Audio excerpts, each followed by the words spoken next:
The year is now, thank God, 2024, and we are no longer in Groverville.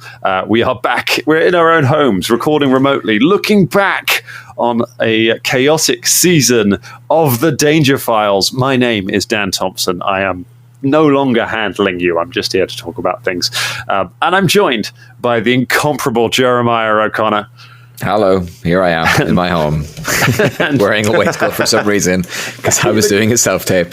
You look very formal, sir. Thank you. You look very good. Yes. And the infathomable James Lockhart. No. Yeah. I didn't even question the fact that you're wearing a waistcoat. No, it's just normal. It just suits me. It's just normal. You're just a smart fella. We are sadly bidding farewell to Danger Towers. This will be the first episode that we are recording out of the studio. James, you and I were down there the other day taking some farewell pics of the studio, of our hot sauce collection and our weird dolls and all of the things that we built up over the years. I'm sure we've mentioned it, but Danger Towers is coming to an end. I've been served my eviction notice. They finally found me out, the authorities, and one of the first places that we recorded the main show, and then came back and had a different. We've been in 3 different rooms in that house. We've recorded Danger Club. It's very much we did, didn't we? Yeah, a home of it, and overlooked by the Pope. The old Pope. Overlooked by the old Pope. The old Pope. We're back recording remotely, recording the way that season 1 of The Danger Files was recorded. And what we're going to do in this episode is we're going to take a little look back at the last season 2, all 12 eps of absolute madness that we made for this version of The Danger Files. Our first in-person Delta Green recording, our first one with with 5 characters, but one that not everybody walked away from.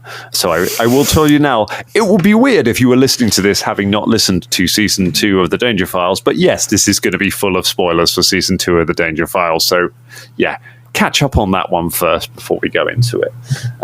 But it's good to have the 2 of you here to talk about it, because obviously your Danger Files originals right back to season 1. Yeah, all the way back, all the way back, 2 whole seasons. Platt Air Force Base, up to Platt Air Force Base. But this was a real different kind of season to put together, because season 2 was the first time that we had kind of significant planning time. Like, it had been in the schedule for about a year that we were going to finish. We were going to finish Danger Things, the Kids on Bikes show, and then Danger Files would come up right after it. So we kind of knew straight away that.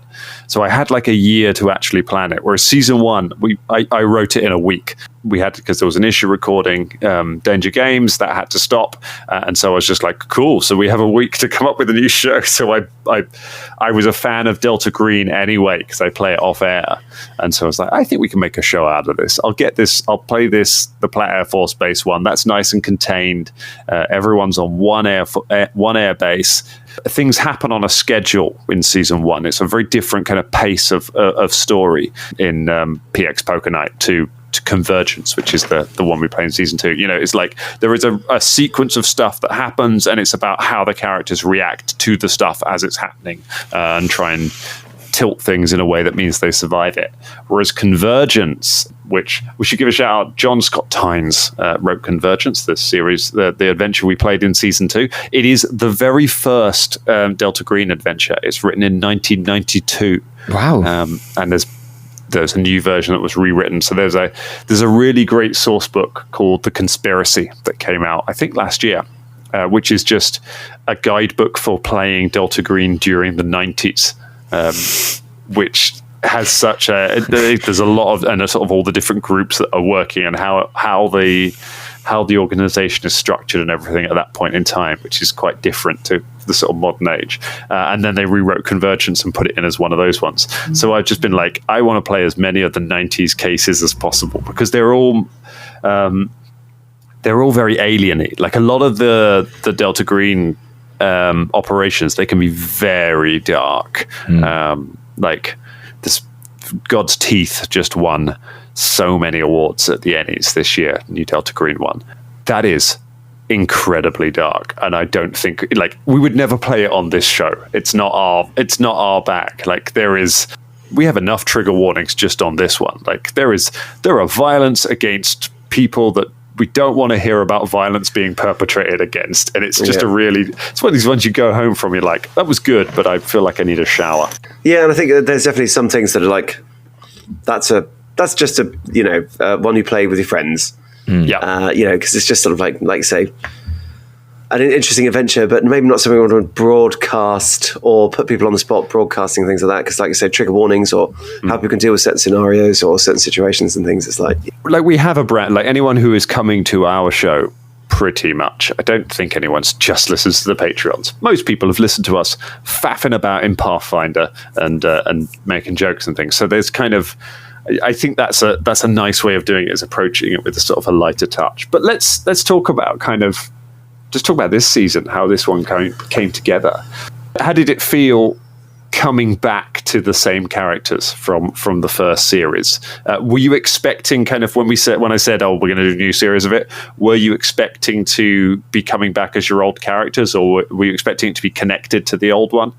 Yeah. It was interesting because obviously this is much more open world. And I did quite enjoy having a little sandbox in the adventure in the Air Force Base, because it's sort of, I don't know, there's a sort of an economy of plot, if that makes sense. Like sometimes the open world can be like, what do you do now? It's like, I don't know. So I wasn't really sure how my ridiculous character would fare given a sort of like a massive sandbox of a world to roam around in. But yeah, it was quite it was strange having them in a normal environment, considering. I mean, because Pat Air Force go get a burger is very much, they're sort of penned in there because they're all rejects, whereas just here they are in Americana, and it's all going, oh no, Ross is here. I mean, Ross was classic Harmston, like he was an overdrive of all the characters. But because we left it with our characters joining Delta Green at the end of the last season, it only made sense for them to come back. I mean, it was quite interesting. I didn't really know where Pete was going to go, or like considering he was just quite happy to live out the rest of his days painting in his pants in San Francisco, and then he was off doing a whole adventure. So I did struggle a little bit at the beginning, I think, of this latest season of finding like his motivation as to why he cared, because he's such a sort of he just doesn't really care about a lot of things except for Saddam, of course. Of course. It always comes back to Saddam. It's quite interesting you say that, isn't it, because obviously he's also like near death himself. Exactly, it's like, lifetime smoker, he's old. It's like, he can come hunt aliens.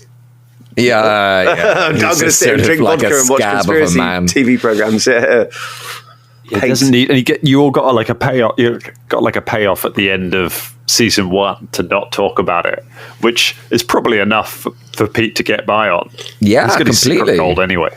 He's got his gold. He's fine. I actually recently discovered that there's a group of people on the internet who think Saddam Hussein was right. I stumbled upon this terrible thing on X, a site I've now left, because it's terrible. It's terrible. And it was video of his trial, and then people commenting going, yeah, this hits differently years later. Saddam was right. And I was like, whoa. So I realized, oh no, maybe the madness I gave Pete. I did. So if there's anyone out there who thinks that I'm on your side because my fictional character has a soft spot for Saddam Hussein, I'm not. Just putting it out there. I'm not. I don't agree with the things he did to the Kurds. As a society, we've got so obsessed with nostalgia. Even the old dictators, like, do you know what? They made dictators right back then. Yeah. Well, what about Gaddafi? What a guy! What a guy! What a pod collection he had. He was a bulwark of the region, though. He was a bulwark of the region. Do you know what? I mean, he was for the Americans. He genuinely, that's what he was for them. He genuinely was. And do you know what? Credit, I don't know if I mentioned before, but credit to you, Jerry, for the sort of the old socio-political knowledge, really, and putting yourself back in that time. I think the joy of doing one of those, doing a kind of retro show or having something that is a period piece is just being like, I'm going to latch onto this one thing. And that's going to be, and I'm just going to research a bunch about it. And just, that's going to be a thing I can keep coming back to. And I enjoyed it a lot in, when we did Danger Things, when we played the teenagers and that, and I decided like last minute, I was like, Maggie is going to be a massive fan of Ronald Reagan. Like Ronald Reagan is going to be my Saddam Hussein for this series. She's just going to have, because he was president when she first learned about politics. So he's her idea of what a great politician is. So I'm just going to read up.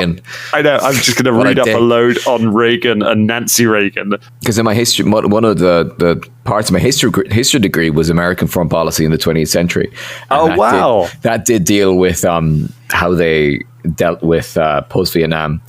Not wanting to engage themselves, so setting up a specific power in each region so they could use them to maintain American peace. And Saddam was their one in the Middle East. And then after Saddam is when they started really supporting Israel. But it was because of the Iran-Iraq war that Gulf War 1 and so forth. But GW1. GW Wahid. I think obviously the three of you had a head start on it because of having done season 1. But one of the challenges in Delta Green is that the characters aren't good people. You can't be a good person and be an agent in Delta Green, because at some point you start having to do awful things, and that's kind of the point of the game, is that you gradually become detached from the world as you do worse things.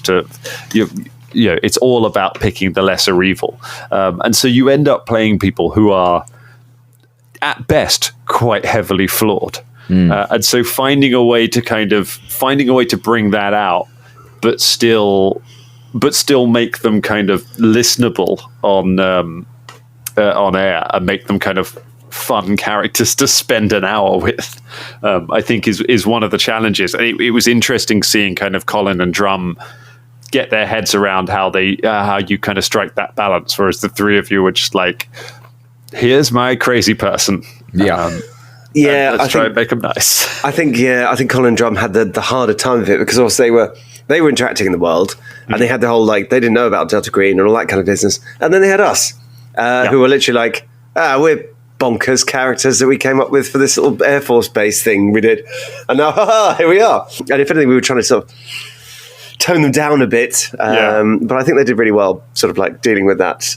It was a lot. They had a lot of stuff to do. And I think there was a lot of bouncing around their characters did a bit like, oh no, you're wrong. Oh wait, maybe you're right. And I don't know what's going on. And it was really tough. A lot of our actions, particularly Ross's character, a lot of the actions made it very difficult for them to work with us. Starting very fights in bathrooms and all these things.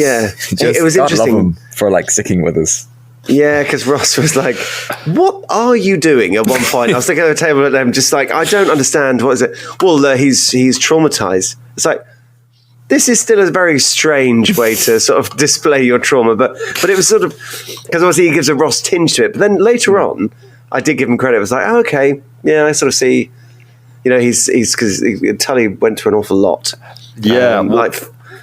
Mechanically, because Tully was the only person in season 1 that went through a breaking point. And the way the mechanics work in Delta Green as a breaking point is that you have a moment in game, but then you're supposed to work with your GM to come up with a permanent thing that affects your character. So a permanent mental health condition that kind of affects your character. And I was quite keen. I was like, I don't want us to get too into trying to play out common real world mental health conditions on this show, because I feel like we're going to get mixed up with trying to be funny and it will be difficult to do that sensitively. So exactly. And sensitivity is key with everything, And I hope that people will forgive us being like, let's play with it a bit and let's see if we can kind of let's find a way through it. So do you know what Ross's actual condition was? So he was like, I want to do something with paranoia. And he basically became, Norman in the intervening months had become convinced that the people who made Microsoft Flight Simulator were somehow linked to the alien encounter that had happened at Platt. That's why he'd started working at Microsoft. I see. Because he was convinced that his boss, like the lead developer of Microsoft Flight Simulator, was one of the people behind it. I mean, it makes sense. Norman had been spending weeks off, like, between the missions, stalking this poor random guy and, like, making files on him and working in his office. No he was like on a one-man mission to take down some game developer who had nothing to do with anything. Because MS Flight Simulator was mentioned a lot less this season than the last season. Yeah. The last season it came up continually, whereas so all this had happened, and yet it never came up. I love it. I was sorry about that because it was a great thing. Why did that lead to him like fighting random people in toilets? I think he decided that was quite hard to play out kind of as part of the show. And so an easier thing would be to give him kind of just a hair trigger of just that he doesn't feel anything anymore, or he's just trying to be, and he kind of put it that way, that he was much more just likely to fly on. Like he'd gone all in on Delta Green and he was going to be this commando, but he sort of wasn't because his stats didn't back it up. And so he would just jump on that at any point, which is great. I think that gave us so many more plot hooks. It did. It did. Rolling out of a car. It made it quite difficult to try and work out what his mental health condition was, because it was just like, it was something about like, I think he wanted to like look at the guy's sort of like penis or something in the toilet, and then had a fight with him, and then you all kind of decided you were going to pile in on the new guys. Once the new guys turned up, you were like, oh, okay, now we're all going to be crazy. He may be crazy, but he's our crazy. Yeah. There was a real sense of camaraderie. There was a real sense of camaraderie, and it was quite difficult to navigate that, because it was obviously it's like at the beginning of an adventure. And, you all meet in a tavern, and it can be very tempting in sort of private games, where it's just like, I'm not really going to interact, and I'm going to do this and that. And you got to think, I know it's a bit eggy, but you've just got to somehow get along and make friends and to get talking, to get the adventure started. Yeah, it was quite a challenge, really, in some ways, to sort of, because it was secret, but we had to try and figure out if they're going to be agents or not. And obviously we're such weird characters anyway. I have a question about that. I set you a mission, or Delta Green set you a mission at the start of this. Your B mission was to analyze Agent Green and Agent Oregon and find out if they were prospective recruits for Delta Green, and either recruit them or tie up the loose end. And was there ever a point that you were seriously thinking, maybe we will kill these guys? Yeah. Because at one point they'd sort of taken it to that point, really, and they were both like, we're gonna sort you out and we don't believe you, and like, fuck you guys. I don't think we would have managed it, though. We were massively incompetent. Oh no. We couldn't hit the broadside of a barn. Like, I think every they single thing we got into. Yeah, they'd have probably killed us. But there was at one point, and I think it was like the next episode suddenly. I don't know if Conan, I think especially, had sort of done a full 180 and was like, we told them who we were. I think that's what it came down to. In the end, we just had to tell them, because it was ridiculous. As is so important in life as well, communication lines opened, and we started talking and understanding one another. And it was like, oh, actually, you guys are kind of on the same thing. But there was one episode where we weren't communicating at all, and it was like, maybe we're going to have to kill these guys. Speaking of communication, I think we had a massive we didn't understand that we could communicate with the wider world for most of the game. I think we had all these sort of like assets with the FBI and Delta Green and so forth. Delta Green, of course, being a terrible organization. Terrible. They don't even exist. What a piece of bullshit. Leave a message and we might get back to you. Okay. Yeah, and Flake was bitterly disappointed that, when he actually, I'm going to stand up this organization. Turns out there's a couple of guys and a girl, just sort of, a couple of sponges and a broom cupboard. It was like, what? You kind of out there on your own. The whole situation where we took you one to hospital, and then to a vet, and then to the hospital, and then we went to the FBI, and they were like, what are you doing? And it was like, oh yeah, we should have just rang you. Like, you've already got this under control. What? And we didn't. It didn't like. Yeah. I think there was like a very late in the game, a sort of we could kind of dawned on us that we could just call our superiors and get them to send in teams and get to the diving team and get them to send in. But that took a long time for us to realize that we could communicate, I think. Yeah. We were kind of headless for most of it, I feel. We didn't know what to do for... You'd have plans, and it was kind of... Some of them sort of fell aside. I did think, actually, from my own side, by the time we got to kind of halfway through, I was feeling like I wish that I had given the two of you and Ross a bit more of an off-air briefing about Delta Green and been like, here's some stuff that your characters know. We don't need to say it on air, but just... use that to kind of because it is quite complicated the way Delta Green operates, and it's difficult because kind of it is all about it's espionage. It's all about cells and shadows, and the idea is that Delta Green cells are not supposed to know anything about other Delta Green. There's a whole organizational chart in the Delta Green book that shows like how it's organized and how no one is supposed to know more than two other people in other cells. Warfare stuff. Because it's Delta Green is effectively it's a government organization in the 70s and 80s, and then there's basically a disaster in I think Peru that happened. There's like an incident during the time, and it's mixed up in the time when kind of America is overthrowing regimes in South America all the time, and it's kind of tied up in one of that, and Delta Green oversteps and causes a mass incident and gets disbanded. And for kind of the 90s, it exists in the shadows, basically behind government, of a few people who used to run it, being like, we're going to keep this running. I'll siphon some money off from this program. You move something from here, but it's completely illegal. And so they're kind of that's why they're keeping everything so secret and so undercover. But I felt like once we got into it, I was like, it's fun. This would be fun in a home game, and it is quite that realization that, oh god, there's no backup coming. We're all there is. That's quite fun. But I was like, I feel like actually, that realization could have dawned on sort of Drummond Collins characters, and it would have been quite fun if the three of you kind of had a bit more. Did you feel like it would have been nice to have a little bit more information about how Delta Green worked? I think yes, because we were also.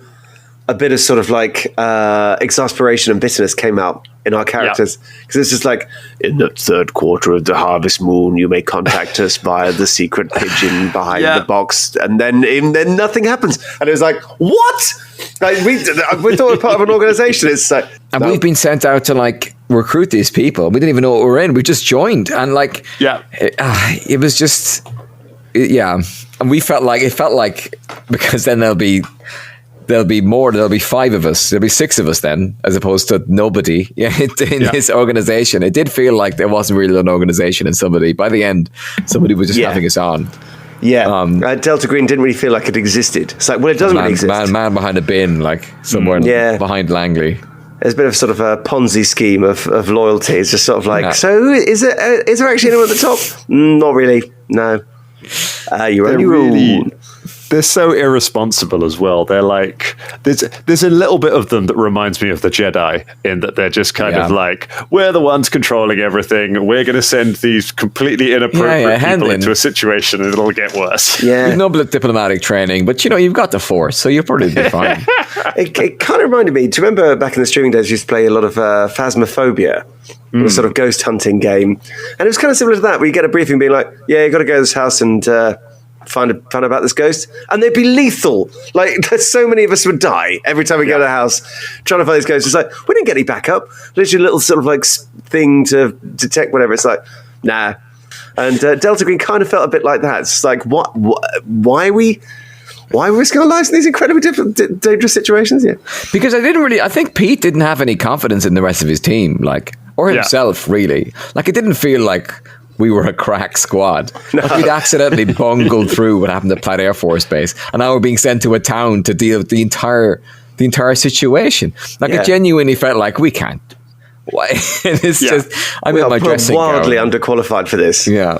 It's such a kind of a real recurring joke with Delta Green because most missions start with you being assigned to another branch of the government, like you're sent undercover as FBI agents or undercover as DEA or something like that and that's your cover to get in and get some and have some support.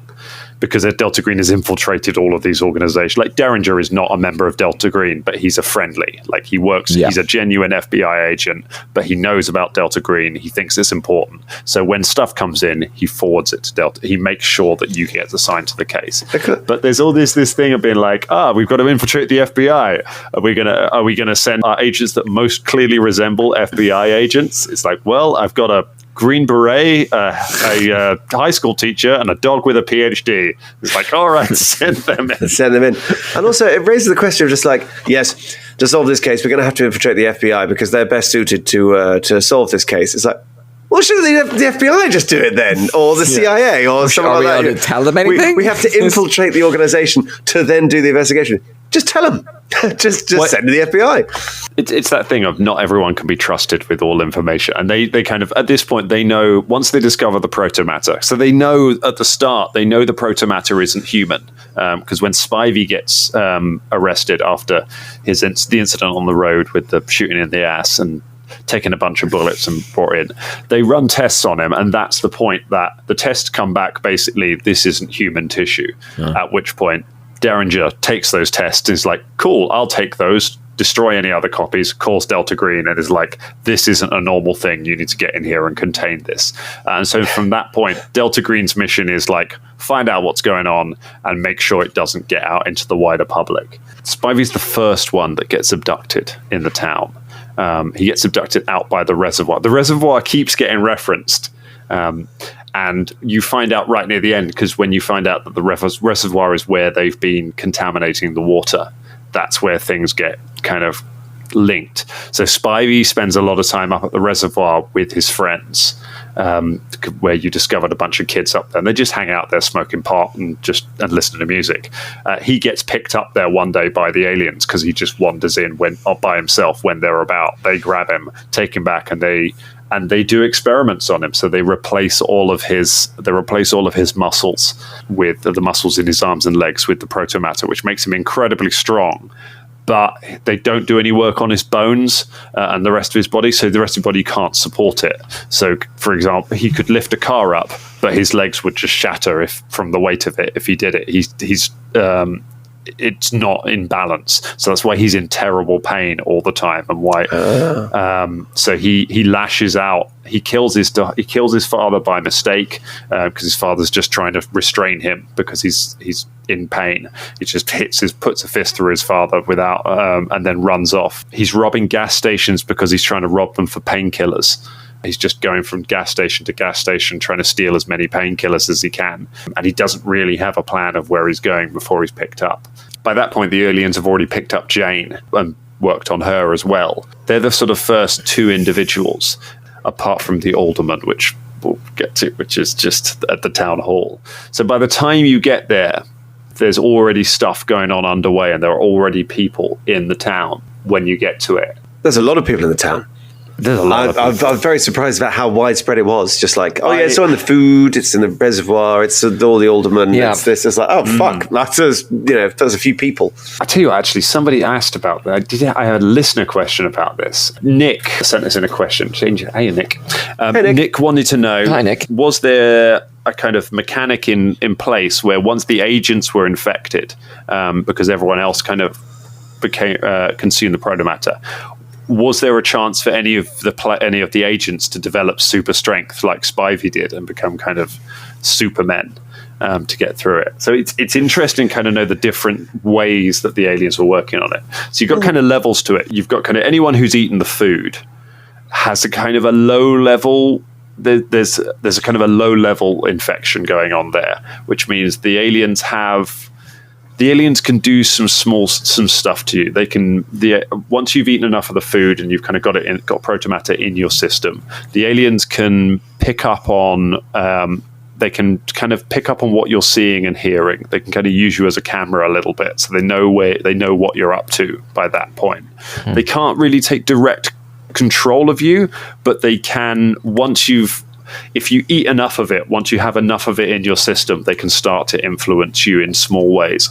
And it comes across in terms of kind of, not in terms of direct mind control, like we saw with Hank John, but with things like Jane Allen's mum, with Nancy Allen, who just seemed to not notice the fact that her husband, the fact no one noticed that none of them had been home in weeks. The fact she didn't notice that it was important that Jane had been missing for 2 days. There's enough in the system to make her just be like, I'm sure everything's fine. And that's all it is, just like a little nudge to just be like, everything's fine, just go about your day. And that's kind of one of the things that's contained this, that sort of stops people immediately wanting to call for help. Then you've got people who've been actively kind of operated on, who are Billy Ray Spivey, Jane Allen, the Alderman, me, Hank John, and Pete. Yeah, Pete. It's a good time to bring you in on it, I guess, Jerry. What did you think was happening to Pete when that happened? I didn't know, to be honest. I mean, I knew that people needed water, but I think I didn't realize until right now that each operation was possibly a different thing, a different experiment. So I was just thinking it was probably I needed water. I thought I was going to get very, very hot. I needed water. And then I'd break down like everyone else seemed to do. I wasn't entirely sure. It was great when it happened. It was I'm not for Pete, but I think it really grounded me in the game in a way I don't think I'd gotten to at that point. I think it made it very serious and very, very real. And I was really in Pete, and I felt like I was really there when that happened. But I had no idea, to be honest. It was quite scary. What had they done to Pete? What was I capable of? Could I fly? And I never tried to fly. And so is this a future spoiler? Is this going to be a permanent? No, because I lost it at the end. At the end, well, we don't know. Yeah, because you were operated on at the end, so we don't know exactly what everything all the protomatter starts to fail once the barn is destroyed. The binding came apart. Yeah. So we don't know exactly. But if we hadn't burned down the barn, everybody in the town would have died. Isn't that right? The aliens are there to conduct experiments and then get out. And there are other people that you've sort of met to do with Majestic that are also doing other stuff in the town. But the aliens are there to get in, do some experiments, and then leave. They'd started experimenting on cows. There were a few hints you'd heard about cattle mutilations. And you could have gone and spoken to farmers about and had farmers show you. Could have done a lot of things. They were like... the amount of things we did not do. No. You could have gone and seen... a logical... investigation with progressive questions, or we could just go and start fights and eat at diners. Because Hank John originally, when Hank John first appears in the narrative, when he's in the diner and has a fight with Norman, he's pointed out as a farmer who had something weird happen to his cows, and I'd kind of put him in there as someone you could maybe go and interview, and he was going to show you his weird cows. Nah, man, show us your weird cows, mate. Go on, and let's show us your penis. Is that what happened? Yeah. Basically, Norman's like, show me your penis, and then I wanted him to touch his, and then he was just literally like, hit me. And then they had a fight, and then he got thrown out. So I was like, okay, well, that's a shame. I wonder if we can do something with Hank. And then when Pete got kidnapped at the end of episode 3, that was just too perfect. I had in my mind, I was like, I want to do this. I want to have one of them get kidnapped. The adventure recommends that an agent get kidnapped and altered at some point in the story, because it's a great way of raising the stakes midway through. And I genuinely didn't know kind of who it was going to be or how. I was like, I'm just going to wait and see if there's I feel like at some point someone, probably Norman, will go off on their own and do something weird, and we can and that will happen. And then right at the end of the episode, you fumbled that search check and while in the barn on your own, and I was just like, that's perfect. That's how we're. Wow. That's how we're so doing if I hadn't this. fumbled that search check, it could have been someone else. It was never God. guaranteed to be anyone, but it was the perfect. They were aware of the agents by that point, and they were looking for an opportunity. And they have the ability to put you to sleep, erase memories, and they can fly at supersonic speeds effectively, so they can pick you up and fly away. They just knocked Pete out, picked him up and flew away with him and had him from then on. These aliens are so freaking weird. They are genuinely alien. Somewhat, sort of like super powered. Really, it's just sort of like, we can tell what you're thinking. Yeah, we can climb the walls. We can fly at supersonic speeds. It's like, why the fuck are you bothering experimenting on us? You're already great. That's what I like about this. So inscrutable, because they're not there to they're not necessarily there to conquer. Their motivations are so hard to understand that it just makes them permanently like weird and permanently worrying. But they're like YouTube streamers, and we're the NPCs in a video game. They're just why are they doing this? They're doing it for clicks, doing it for likes. Yeah. It's like somebody playing The Sims and drowning everyone in a pool, like and locking people in rooms and just doing things to them. It's like, why are they doing this to us? Yeah, but walls have appeared. There's no fun peeing on the floor. The other person they get is Hank. I was like, okay, how do we get Hank into this? Because I'm just thinking the whole time, just like, how do we now get Pete back into the story? And this leads slightly into we had a question from Robin, who asked basically how much of he said he read the adventure a long time ago. He said how much of the adventure was changed, how much did you deviate from this, because you kind of have to, like, you can, it's a real nice sandbox, it lays the town out really well, but at some point things are going to go off piste, and Pete's kidnap was the biggest part of that, turning that into a story, just because I wanted to make it more of a thing. I was like, I could have Pete just wake up in his bed, or I could have Pete just found at the side of the road or something like that. And that's like, it's fun, but that makes it very open-ended, and it might lead to an episode where you just spend an episode putting your heads against the wall trying to figure out what's happened to him, when there's not an easy way to figure that out right now. So I was like, how do I make this more elaborate and I was like, the aliens are smart enough that they could frame it, I guess. So that's what they're doing with Hank. So Hank gets picked up kind of the day before, again near the reservoir, because their small holding is right by the reservoir. You pass it again when you go to it, where Norman nearly kills when Norman does the thing where he pops up behind the window and offers to shoot the lady while she's talking.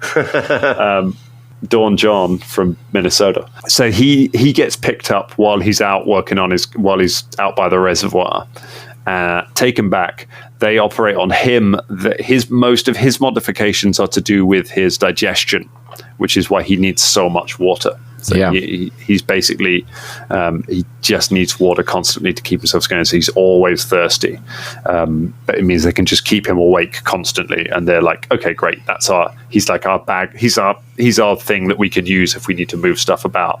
They then become aware that there are agents in town, and they need to be aware of them because they control the sheriff. And the sheriff has immediately reported on anything. Basically, anything the sheriff finds out, the aliens know. So they know you're in town, and they decide they're going to take one of you. Hank is their way of doing it. So once they've taken Pete back to the barn, they've operated on Pete. They then have Hank drive to the barn. They put Pete in the boot of his car and then drive off. And they basically make Hank think he's kidnapping Pete because of something to do with the government. And so that's why Hank is a bit out. So Hank takes him to the cabin that he's building. But then he doesn't really know why he's kidnapped Pete. He knows he's mad about it. He's mad. These government men, they're messing with my world. I've got to take this person. And that's why he's kind of incoherent, because he doesn't really know why he's doing this. He's been compelled to do it. And then we have the shootout at the OK House. Oh my God. That was a cacophony of incompetence. Rolling on the floor. Yeah. In front of Maddie's feet. Literally just rolling about on the floor just because there's no cover. It's like, I just roll about trying to shoot him. That's why because that could have very nearly resulted in Colin's character getting killed. And it also being Drum's fault, because Drum was the first to act in the initiative, And instead of taking a shot or trying to knock someone to the ground, he ran and jumped in cover. And it meant that Colin just got a shot taken at him right in the open. And it was only because I rolled like a 90. In every reality, Drummond ends up killing Colin. Yeah. It's destined to happen. And I think he was trying to talk him down or something. Even once the bullets started flying, he was like, no, I'm going to try and, like, stop. What are you doing, man? We're shooting at each other, Drum. Like, it's happening. But and then right at the point when he has you banged to rights, he puts the gun in his mouth and blows his own head off. And, Hank kills himself. So the reason for that is his instructions aren't to kill you all. His instructions are to basically get Pete back to the rest of you and make it look real. So was I like a surveillance camera or something? Yeah. So they know they can see everything that Pete's doing. They can listen in on everything that Pete's doing. And because they've done enough work on it, there is a point where they're able to take control of Pete. Okay. Like they have, using the machinery in the barn, they could have done that. But they never did. They don't get to, because you basically cause enough chaos in the barn straight away and spread your attacks among them. There's one point where one of them is standing at the start of the fight. One of them just stands making a weird humming noise. That one is trying to communicate with the others, because there were other aliens in town who weren't at the barn at the time, and was trying to call them back. But then he ends up getting shot. Well, the few ones we actually managed to hit. Yeah, that's quite it's a scarily common thing in Delta Green, of that kind of odds it does no damage, even it does damage, or like you 50-50 chance of not hurting anything. It's so scary. But yeah, they had kind of, if they'd been allowed to, if one of them had been allowed to kind of just do its own thing during that fight, or if more of them had got there, or if some of the Greys maybe had survived, so they could have used one of them to do it. They could have got to one of the consoles and taken control of Pete during that last encounter, which could have made things go very, very differently. It couldn't have been much more chaotic and bloodied. To be honest, we barely survived that. I mean, obviously Flake didn't, but yeah, that was a really tough fight. It was a hell of a thing, wasn't it? The superpowers I mentioned earlier, because I didn't realize they could fly at supersonic speeds as well. Just to add on top, because it did feel a bit like, oh, fuck off, like literally, like, you know, I was expecting a tough fight, but they were just ridiculously tough. You're so outmatched. That's the whole thing with a lot of Delta Green there. So, and this rewritten version of it is actually more forgiving than the original, because it was written in 92, where role-playing games were meant to be horrible and not fun. It's so brutal. The aliens, once they know that, kind of by the point that you've kind of called the CDC, once they know you found the reservoir and you're going to start shutting this town down, the aliens by this point are preparing to leave. They're like, okay, we've done what we can here. Jig's up, time to go. And so they they hit the kill switch, which was always their plan at the end of their process, whatever this experiment was. The plan was always, you activate a thing which starts a fast running virus. So anyone who was infected with protomatter would have become sick within a few hours, and within 48 hours would have been dead. Which is all of us. Everybody, all of the agents, nearly not Norman. That was the whole thing. Like, Norman hadn't eaten any food until the crab episode, and I was like, I can't tilt this in any way, but I'm just gonna check in with him whenever he's at the gas station and be like, are you getting another like pasty or something? And it's like, okay, he's still not eating any real food. If we get to this point, there can be a point when you can realize that Norman's not infected, and we'll see how that plays. And then he was just like, no, crab. Yeah, he just did it like literally. And then he kept eating crab and getting the crab sandwiches, and made a point of eating more crab than anyone else in the town. Look, I'm already infected. What's the problem? Yeah, it's good crab. But yeah, so if you hadn't, at that point, if you hadn't stopped them, then just everyone in the town dies. Wow. And then that would have been. Yeah, and it goes down as just die. Yeah. It goes down as basically just a freak influenza outbreak in this town. Thank God it was in the middle of nowhere. It doesn't look like it was able to spread anywhere else, but what a tragedy. Everyone's died. I guess that's the end of it. and the aliens leave, having never been found. So there is a possibility where everyone dies, and there kind of always is in a Delta Green mission. So what had they done to Pete? So what was his modification? So I was like a camera. Yeah, but they could do that with anyone, because that's something. But you'd had your chest. Yeah, done. So they definitely done something. They'd done something with Pete's lungs, because I'd sort of said they're not cleaned them. Hopefully, yeah. I mean, well, they couldn't get much worse. The thing is, the protomatter operations themselves were generally improvements. It's just that they don't sync up with the rest of the body well, and so they're not sustainable. But that was why Pete was not feeling so out of breath. And I was going to start giving you, if it had come up during the fight, I was going to give you bonus die for doing physical things like running, and I kind of rolled it a little bit into the bit where you drive the car around the side, light it up, and get out of the way. And you did quite a lot in one round. And I'm like, yeah, that kind of scans with that. He's just, and so it's been like, you feel like you're breathing real fast. So they've replaced those lungs or they've upgraded his lungs. How that would have played out later on, and how that's played out since his operation, we don't know, because he's been operated on. We don't quite know how that's gone down. The book says, like, when it comes to the person who's operated on, the 92 version of the adventure says, obviously at this point the agent who was operated on dies. And it's like, if you want, you could run some kind of encounter where they get raced to a hospital or something, or make them make a save, or just kill them. I don't care. I'm just like, wow, thanks, adventure. Wow. I suppose it's difficult, really. 1992. Yeah, and I suppose it is more realistic, because it's like, yeah, we've replaced your lungs, but now the barn's gone. They're just going to like fade into nothing. So it's like, well, I don't think there's anything like a lungectomy that can be taken place. But it's tricky, because they've not necessarily completely replaced, but they've changed it. The big problem is that kind of they use protomatter to seal up all of the as stitches to seal up all of the wounds, basically. So as soon as that goes, all of the wounds reopen. That's why there's just blood coming there through his shirt. I mean, that would have killed him. To be fair, like, I know, it's in real terms, like, it was very generously done as a DM. It's like, no, we've lost one man, we shall not lose another.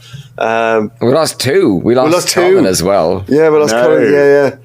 So nearly three. Like, that last fight was a doozy. It's much I want to talk about Crabben with the Mujahideen, which is one of my favourite lines that's ever come out. Let's talk about that final fight, because it was brutal. It was. How everything went down. James, how was it? How was the moment that Flake suddenly gets hit? It was kind of like, because the fight was quite frustrating anyway, and then it was sort of like, "Are you dead?" I was like, "Oh, okay." So it's like, if you get hit by this, it's fatal, and you're dead. It felt a bit like Magic: The Gathering, in the sense that it's just sort of like, oh well, there's sort of inevitability about this, really. Like, just dead, like, because of the thing. And if you roll this, then you're dead. Oh, and if it hits you with that, you're dead. And you're like, yeah. So I'm dead. I'm basically dead.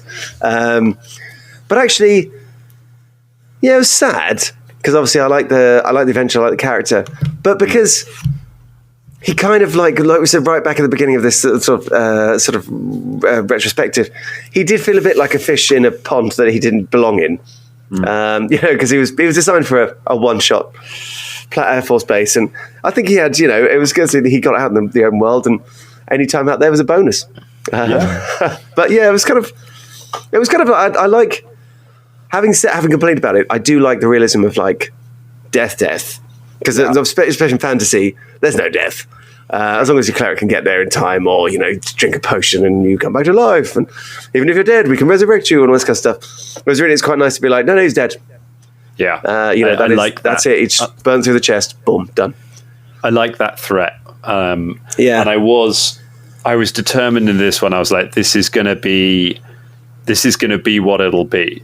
And I had it I had an epilogue written for if everyone was killed in that encounter. Like, I was totally prepared for everyone to die in that barn. Yeah. And I bet so many times when that gets played out, that's what happens, because it's such a tough fight. Yeah. I'm amazed anyone did survive it, to be honest. And at least he died in that fight rather than getting shot by Hank or something like that. Like, that would have been a bit... Yeah, at least it was the finale. Yeah, it's a finale, and they're fighting really badass aliens. Yeah, and got shot by a rod. Yeah. It's always a rod, isn't it? It's either a really intricate gun or like some sort of rod. Lightning rods. Imagine if you got killed by one of the Greys with just a little probe. Just yeah. Because I thought we had it, because Tully, like, he dropped down inside. Yeah. Because we didn't do too badly in terms of our plan, and just hosed all of the Greys down, didn't he? It's literally, they were taken out almost straight away. But they weren't a threat. Because you'd fought one of them before. You fought one of those same aliens in season 1 with paper, with paper and a kitchen knife on a stick. But it was injured, so it couldn't phase, so it didn't have that kind of damage reduction thing. Was it the crab? One of them. It was one of the crab things, yeah. Oh. So the alien, you've got the idea that they can kind of control, that the Greys are kind of puppet sort of things. Yeah, because they're like plasticine people, aren't they? So they use that to pull you back. But yeah, the thing you found in the spaceship was one of them. Whether it was the same one, you don't know. But you had a fight with it, but it wasn't trying to kill you, it was trying to get past you to get out. And it didn't have a lightning gun, so it could only go at you with its claws. But it could you had fought one of them, but it got away. But yeah, nothing like this. Nothing like them when they are prepared and armed and ready for you. No. It was a messy thing. And then, of course, Adam, Agent Green, my God, that was fantastic. That was one of the funniest It was things. fantastic. It was fantastic, and the trauma. When you're looking at another player around the table, just being like, well, your character's never getting over that. Like, literally. Yeah. We shot him. Didn't he shoot him by accident? Or like. He fumbled. He fumbled and then shot his partner. Yeah. And I had kind of. I was like, oh my God. Of all of it, if he'd shot any of us, it'd have been like, oh, I'm sorry about that. No, he shot his partner. Yeah. So, yeah. We had we'd had a fumble before, and I said the gun had jammed. And then we had another one came up, and I was like, he's literally shooting into combat with someone who is and Adam is grappling with this thing. I was like, it's the only fumble that you can do in this case. Hopefully he'll shoot. And when I said you shoot him in the ass, I was like, he's got some hit points. As long as Drum doesn't roll a massive number, it's kind of a funny way. And he's just bang. Just shot his ass off into oblivion. I felt bad for how I'd phrased it in such a comedic way when he killed him. I was like, oh God, I wish I'd given that more of a moment. Death by ass. All that great stuff about like Adam's daughter that he hadn't called in a while, and that's out there. So I'd love to find out how that plays out. But also, like, when Lonnie goes back to the FBI after this, there are still cards on his desk making jokes about getting shot in the ass from when he was up. Yeah. Like, he's going to be, and he's going to break. He's had a breaking point as well. So it's perfect. Yeah, it was so cinematic. Like, it was just, it was. It all came around on like. I can't believe how it all connected back. We've had a message from a listener message from someone called Colin Hubbard. Oh, I see. Yeah, who could this be? Who could that be? Long time, first time. It's not a real name.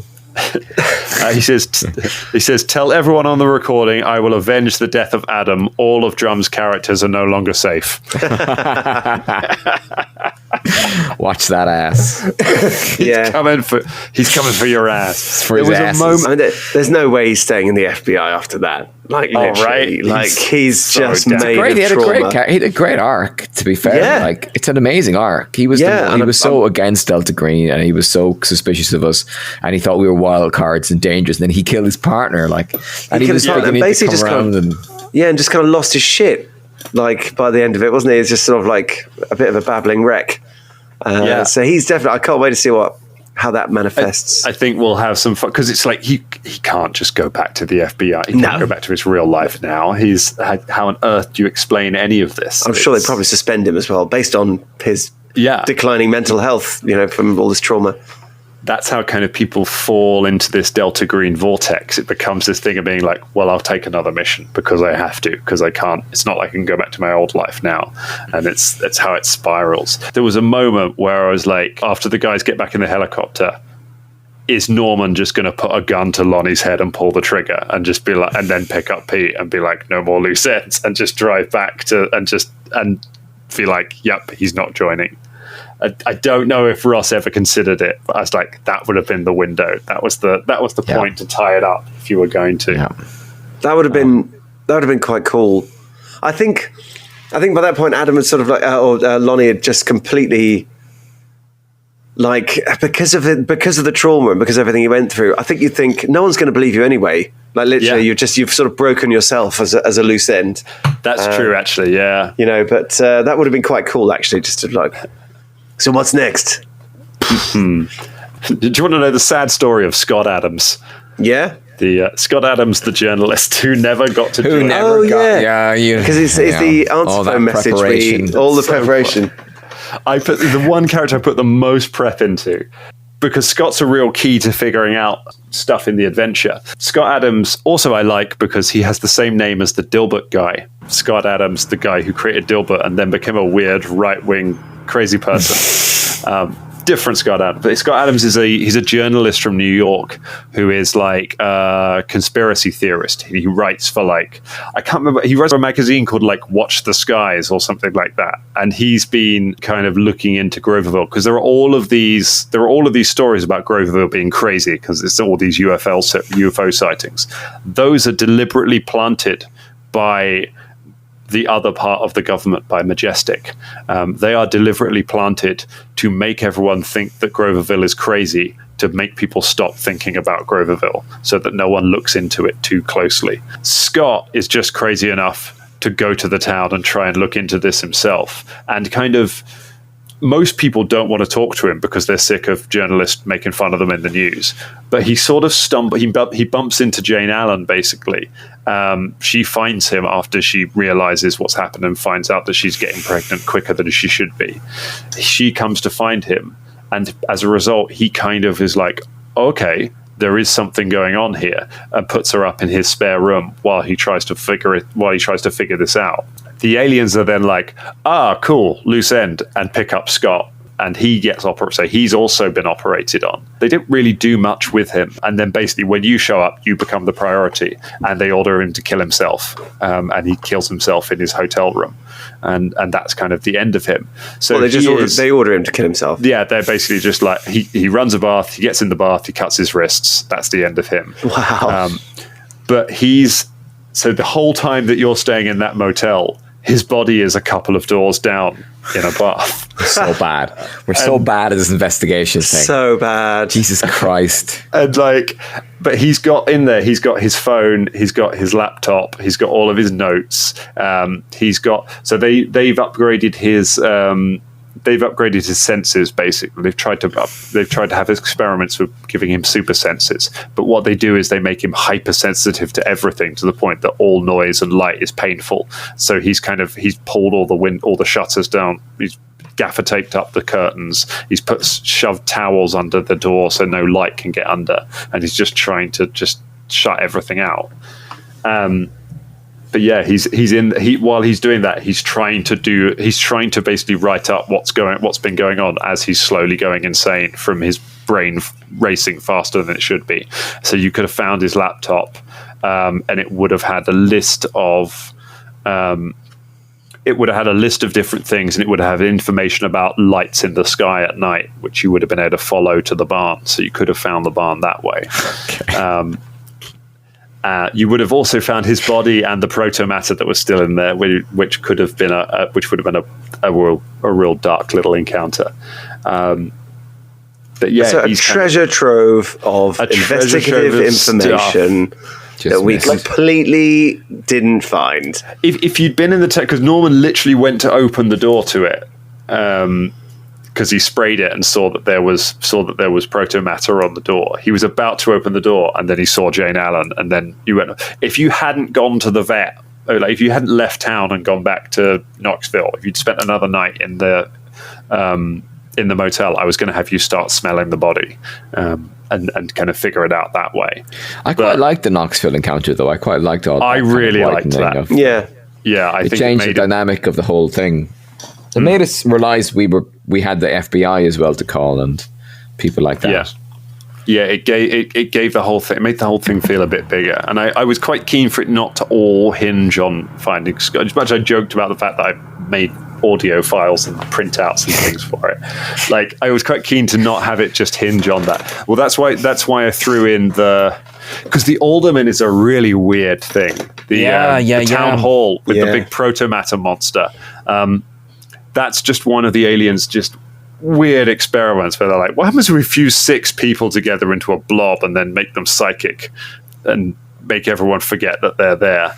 And it was a way of paralyzing the town effectively so that nothing can get done. Is that they're like, we take the sheriff and we take over the sheriff and we take over the town, the alderman. The aliens have got a lot of faith in small town. I know, the pothole isn't being filled in. Yeah, if anything, the alderman would have been. Get in the way of things getting done. Like probably everything, like suddenly the roads were done and budgets were flowing and because the alderman got taken out the scene. That was a weird fight. It made me think of John Carpenter's The Thing. Yeah. And sort of at the end, it's like, we need to conclude this somehow. Let's just have it just burst out the floor as a big blob and chase him, and then he blows it up. And I love that. It's one of my favourite films of all time. Kind of felt that. It was like sneaking around. Oh, he's turned into a weird sort of blob and gone to the vent ducts. Oh, we better follow him. And oh my God, there's a massive alien blob machine thing. It's like, it was cool. It was really cool. Well, the blob was always there, which is kind of, and it's why no one's looking into why there's anything with it. It's why no one cares about the reservoir. It allows them to do that thing, but it can basically bud off one of the individual counselors as a kind of sort of, it can just make them just go off on their own, but it can't maintain that form for long. It has to revert back to itself. I see. So the whole thing was, if anyone comes by, first of all, Sandy Dukes, the spokeswoman, is supposed to just send you away because she's light controlled. So she's lightly controlled. She can't see that it's a monster. She thinks everything, all her brain says is everything's fine. Everyone's busy. It's tax season. You should go. And if you meet one of them, it's supposed to be able to hold it for long enough for them to say, of course, we'll help you with anything you need. Give me a call anytime. You're doing a great job. And then as soon as you leave, and it goes back through the vents back to us. But because Lonnie wouldn't leave, because you held it for long enough, I was like, if they keep him here for like one more minute, it can't maintain it anymore. And as soon as he grabbed him, it was just like, bleh. That's great. And that was great. Slimed. And then you had your fight with flags and overhead projectors and. I kind of thought that was it. I thought that was it. Like that was the thing. That was the alien. Same. I thought the building might be like a ship or something. Yeah. It's such a weird, because you can theoretically go there on day one, and I bet there are games where people go there on day one. And it would make sense. Go to the older man. Hey, we're here to investigate the town. Yeah, it's such a weird, like, because right at the start you were like, Merle is involved in things. Like, you were real suspicious of Merle from day one because he runs a load of businesses. You were like, okay, there's something going on with this guy. Then we didn't follow it up for ages. But then that's why I threw in the kind of having the planning office there that had a file on the abandoned farmhouse. And I was just like, okay, that's where the aliens are. So presumably one of the aldermen early on maybe took the file out and looked at it and put it back, and that's how they found an empty farmhouse to put the aliens in. That's why there's a clue, and there's another clue there that will point you to it to kind of keep you going. Because I had people messaging me during it who knew the adventure, who were just like, how are you going to bring this thing home? How are they going to get? How are they going to get to the end of this in 2 episodes? We have just been in the diner for every episode. Yeah, just keep eating dead. There's one bit where I was like, there's one bit in the cars, I think, when I threw to Drum and Colin. I was like, should we have a little scene in the car? And then they talk about soup for a while. And I was thinking maybe a scene about the plot. Yeah. It's very Twin Peaks. Oh, my well God. done for bringing it home. Cherry pie. Yeah, well done. Congratulations. Yeah, because you did manage to bring it home. us. You landed that plane. Because at one point we were flying so far away from what we're supposed to be doing.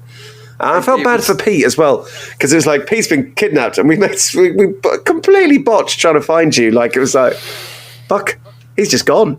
Like, I don't know how logically our character's going to find him. And then I think you sort of like fed us some. Because I was just sat there. I mean, I wasn't really in the episode. I just sat there listening to you, going like, "Oh my God, they're never going to find me." I know. It was just like, what shit, did you do? You went back to the cafe. We went to the barn and we had a look around. There was nothing there. That's the problem. There was nothing to go on as to where you were, because there wasn't anything to follow. Because apparently the aliens can fly at supersonic speed, and we'll just picked you up and Supermaned you out there. So we were just a bit headless chickens, really. We're like, so you went could be anywhere. You went to the gas station next, just to have food. Yeah, you got food. Better get some food, I suppose. Well, because we realised about the proto-matter about that point, have we, at all? No, you hadn't got this. You hadn't got there, so we just went to the gas station to get food. Okay, cool. You basically went to get lunch. Emergency. And I'm sat there in the room with you. Pete's gone. Let's go get lunch. There was a clue there. You could have, if you talked to Andy, the clerk there, about much, you could have found out that Hank John had been in there earlier and had bought all of their water. Or if you'd gone and looked around in the fridge sections, you'd have found all of the big gallon jugs of water that they have in American stores. That all of those had been taken. So he'd bought so he had been there a little while before. You didn't find that. You didn't ask that. No, I think we did. Then you went to the homestead, because you knew you'd figured out where he lived. So then you went to his homestead and talked to his wife, and found out he'd been missing, and that's how you found out there was the hunting cabin, and that's how you kind of followed up on it. But yeah, you were ended up kind of. It was very difficult not to metagame, because obviously we knew that he was with Hank John. Yeah, but it was finding that way that we would realise as characters that he was with Hank John was quite tough. It was just like, because otherwise, like, we'll just somehow just keep asking about Hank John, and it's like well, we don't really know that. You spoke to there were a couple of the other farmhands who knew him, who were like, "Oh yeah, he hasn't come to work recently." But then it was difficult because you knew that a car hadn't Ross critted a search roll and knew that no cars had come and gone. So they were just like, "Oh well, he definitely wasn't kidnapped by a person," and it's kind of like he wasn't, but he is now with a person. And it was there was. Did you? Because I really like. I know we're sort of jumping back to that bit. One of my highlights from the whole series was Pete's flashbacks while he was in the trunk of the car, when he's kind of thinking back to his holiday in the bayou with Nancy, and given leper to Nancy before the mission. And because we never got to, in season 1, we got to do flashback scenes with everyone where we went and saw their home lives, and we didn't get to do this time because we had just a lot of characters and a lot going on. But I really enjoyed those. Did you kind of have a sense of what was happening in those bits? Did they feel real to Pete, or how did you sort of feel with those scenes, Jerry? Yeah, I mean, they did seem real to Pete. I mean, Pete's so odd. Like, Pete, I don't know. Like, I'm trying to answer, because there was a bit where Nancy was talking to me about aliens in the car. Yeah. And Pete just wasn't really interested. Yes, exactly. This is the problem, because Pete didn't really have, especially back then, he doesn't really have a lot of. He's not really in the game, you know. He's quite grounded in reality, isn't he? He's all about the political situation and real stuff. So I feel like you were trying to go somewhere with that, and I was, I guess, trying to. And then in. Yeah, no, I mean, I enjoyed them. I always enjoy seeing a bit of his home life, but I was aware that, like, we all do, Jerry. I can say that now. But I was aware that, like, Pete is again, I'm not metagaming, and I try to play it really kind of.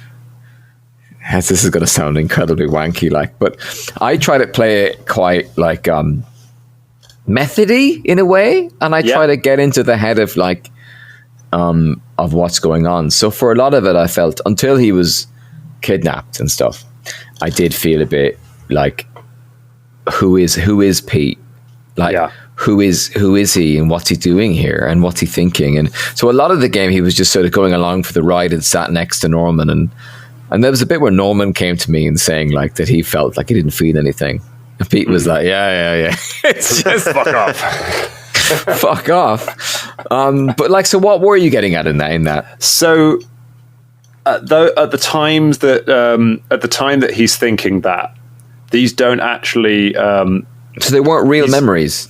They were partly real memories, but as they were occurring, Pete was being operated on by the aliens while that's happening. There's a bit where the radio clicks and you hear a heart monitor through the radio. And that's because actually Pete is not obviously on his way to the bayou. Pete is unconscious, being operated on by the aliens. And while they're doing it, they're probing Pete's mind to try and find out what he knows about them. How did I not pick up on that? You must have said it sounds like a heart monitor. I think he did. Yeah. And then and Nancy changes the channel. Nancy is effectively the aliens in both of those scenes. So she's just like, "What do you know about? Would you ever think about Pluto? Maybe I did. Maybe I did know."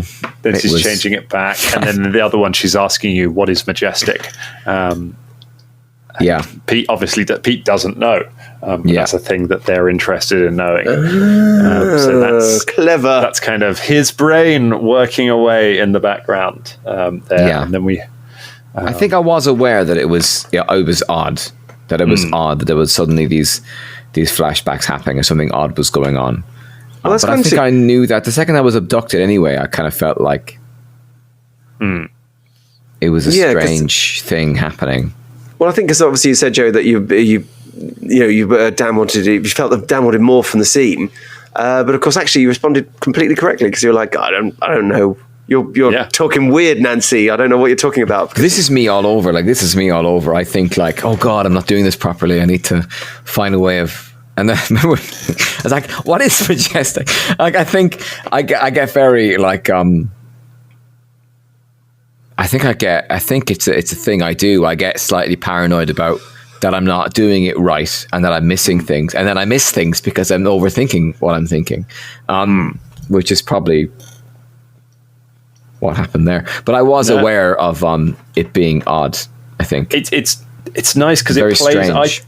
I feel like it plays out. I feel like it feels in retrospect kind of like a mix of some stuff that Pete just doesn't know, and some of it feels like Pete resisting the mind probe by just shutting it down or just not to, And I quite like that Pete's mental defenses are his general apathy towards talking to people. Yeah, that kind of comes across and is like, oh my God, we've never dealt with somebody like this before. Yeah, completely. I really love Pete and Nancy's relationship is one of my favorite like little subplots of the of both series. It's kind of mad. The letter at the end came out of nowhere. Really, Pete and Nancy. It's great because we had that flashback on the aircraft carrier. Yeah. In season 1, but it's just quite it's great. I love it. I love Pete and his growing. I feel like I felt like I knew more who Pete was by the end of season 2. Yeah. Like drastically than at the end of season 1. Like who was he beyond kind of like, I think again, being operated on definitely gave him more kind of motivation to solve the thing. And then he kind of stepped into himself a bit. And the crabs things. Of course, as we all know, listener, Afghanistan has no coastline. But we'll just assume they were in Pakistan when they were having the crab, the mujahideen crab, with the land crabs. I think it's got about as much. It's got as much coastline as Tennessee has. I think it's got nothing, no coastline at all. Just as much chance as finding a crab in either one. Yeah. Well, they migrate through the desert. Desert crabs. Operation Desert Crab. Extra salty. Oh my God. I want to just... I've got one listener question that I've not managed to find a way to weave into anywhere, so I'll do that and then we'll kind of wrap up. But Robin asked about research when how much I did research on different American institutions before doing it, things like the FBI and what kind of phrases and things like that, which is obviously a thing when you're British and running a something like this that involves so many things that we see on TV but don't necessarily know the right names for on stuff, because there's a lot of terms. And the books are very good at the Delta Green books are very good at giving you they'll give you like organizational charts for major American law enforcement things, and like what the different titles are, what jurisdictions people have, like what you could feasibly do if you were posing as a detective versus posing as a CIA agent and things like that. So it's quite good on that stuff. I didn't do a ton of reading on the FBI. I was determined to do a bit more after getting so many things wrong in season 1, where I kept making Top Gun references to everyone as at Platt, and a bunch of people were just like, "You understand the difference between the Navy and the Air Force, right?" And I was like, "No, we think planes means Air Force, right?" Yeah. It's like, oh no, I need to do a lot more.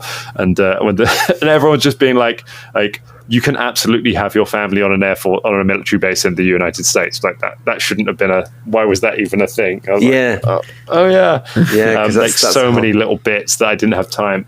But on this one, I did enough reading to kind of know the names of people and to kind of know because I needed to understand why there would be an FBI office in Knoxville, because I wanted to start it in Knoxville, and I wanted Drum and Colin to be FBI agents, but to be tied up to Knoxville, and I didn't want to have this idea that they'd come down from Washington, because it's not a big enough case for people to come all the way from Washington to look at. I don't actually know if the main FBI headquarters is in Washington. No, I don't believe it is. It's Langley? Where is it now? That's CIA. Langley, actually. Yeah, is that Langley? I know it's Langley CIA, I think. Yeah. Oh yeah. But yeah, it's somewhere else, I think. So to answer your question, yes, we don't do a huge amount of research, but no, I was like, okay, there are regional field offices. So I was like, I did enough research to be like, okay, there are multiple FBI field offices around the US. It's in DC. It's in DC. Oh, it's in DC, is it? 935 Pennsylvania Avenue. And they kind of deal with obviously federal stuff, but they have a presence there. So it's like, okay, there's one in Knoxville, great. What is the proper title for a person who would be in charge of it? And it's special agent in charge, I think, Derringer. And it's like, there we go. That's his job there. And that means that Green and Oregon, wherever they were from originally, they have been assigned to the Knoxville office for some time, and they've been investigating cases around there. So that's their home base. Even though they're FBI, they're in Knoxville, they're local. That's why they're going to get tied to that case. So I did sort of enough to do that. And I did a little bit of research on small town government, on kind of what an alderman's responsibilities are. I tried to look up some examples of like little towns. And I tried to find, when we were doing the fight with the alderman, I did a lot of Googling to try and find pictures of town halls in like small American towns to get an idea of what they look like. And so much of it's quite hard to find pictures of just because they usually looks like a school hall or something. It's just plastic. It's really simple. I was kind of thinking something along like The Simpsons. Right, with quite a bland stage, a couple of flags, and like parquet floor and some cheap seats and stuff, yeah, and the kind of and I just that's kind of where. But then as the fight went on, it was just like there's more there's flags here, there's flags there, there's flags there, flag carpet, flag on the ceiling, flag everywhere. But it was kind of a very high budget town hall. Yes, because all of them just look like schools, classrooms. And I didn't do much of research on the CDC. I have to say, I was quite glad you guys didn't interact with the CDC very much, other than being like, "Stitch up my friend, see ya." Yeah, it's like cool. That didn't have to come into it too much, but yeah, it can get you, especially when you've got multiple agents from multiple agencies. If you've got Delta Green agents who are all from different things, and you've got to kind of have an idea of how all of that connect. When someone's like, "Oh, I call my contact in the CIA," and you have to be like, "Oh, okay." What can you get for that? Because I thought it might be quite an interesting take to have the CIA doing something, and because the CIA in their charter are not allowed to operate on American soil. So if the CIA, you'd have to keep it a secret that you're CIA and a secret that you're doing this for Delta Green as well. So you have to keep everything on the down low. Because the FBI is a bit easy. It's a bit like, I'll call my superiors at Langley or whatever, or wherever it is, Pennsylvania Avenue, and shuts up the chain. Whereas the CIA is like, no, you can't. This has to stay under the radar. We're not supposed to be here, even though it's America. But there was some link with something that happened in the world or other cases around the world. So that's why the CIA are investigating. As we learned from our talk about MK Ultra, the CIA is not supposed to operate in the US. Yeah. But it does. There's a lot of evidence that it has and done some really shady shit. But it's not supposed to. It's not supposed to. A lot of things are not supposed to happen. Some might say that these agents were not supposed to survive this operation, given everything thrown against them. Well, one of them didn't. Two of them didn't. Well, two of them didn't. But, I think you were very generous. At least 2.5 of them did. I didn't fudge any rolls in that final combat. Wow. That was on you. You pulled that one off. Yeah.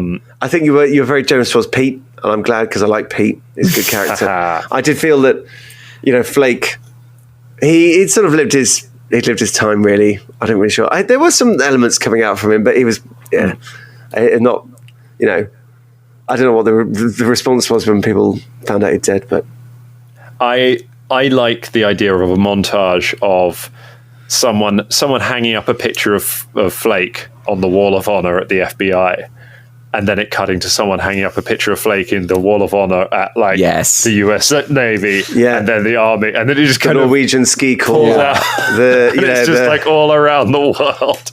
Yeah, everyone's like, who was this guy? Iraqi Special Forces and skating corps. Yeah, exactly. Because it was the Brussels Fire Brigade. Just loads of randoms. The Women's Institute, WI with his bandana and eye patch. Tommy Jam. Oh, but we know that Norman and Lonnie survived. We will find out about Pete, I guess, because whatever happens with this Patreon feed, I don't feel we're done with Danger Files. I want to do more Delta Green in the future. I don't know. However we do it, I feel like we should go back to these characters and we keep telling this story, because there's so much we've learned. There's so much we still have to do, and so much story. Jane Allen's baby is out there somewhere. Don't forget that. That's the plot of the next one. Fight a baby. Jane Allen's baby. Jane Allen's baby. What a hook. Jab. We pulled over a baby at a routine traffic stop. Yeah, a baby's been holding up gas stations across the US. But it's and it's interesting because the Clinton administration's coming to an end. How is Delta Green different under Bush? My God, I love these. 9/11. Go back, do some 2000s. What year was it? 98. It was 99. January 99 is was when we played that one. So Bush will be in power next year. Bush will win the election in 2000. God, it does this drive. It does seem like the state of the modern world. They seem like halcyon days now. And I remember when Bush came in, I was like, "Oh God, this guy! Look at him!" I was "Wow." Yeah. Potentially a good time to run a clandestine anti-alien organization on the government's dime. Oh, the best time. Oh, the best time. Yeah. But 9/11 as well. Like, it was just like, great. The war on terror. Back to Iraq. I mean, yeah. There's so many things, and all the music references can be new metal. There'll be so many, there's so much we can do with the 2000s. But I guess that is a tale for another day, because we are closing the book on Convergence, our story. We're closing the book on season 2 of Delta Green, and of the horrible things that had happened. Thank you, Dangerlings. Thank you very much for listening to this series. It has been such a pleasure to make. It is one of my favorite things we've ever made on the network. I've loved every second of playing this mad adventure, and I'm looking forward to it. We will have a new Patreon show for you coming in 2 weeks.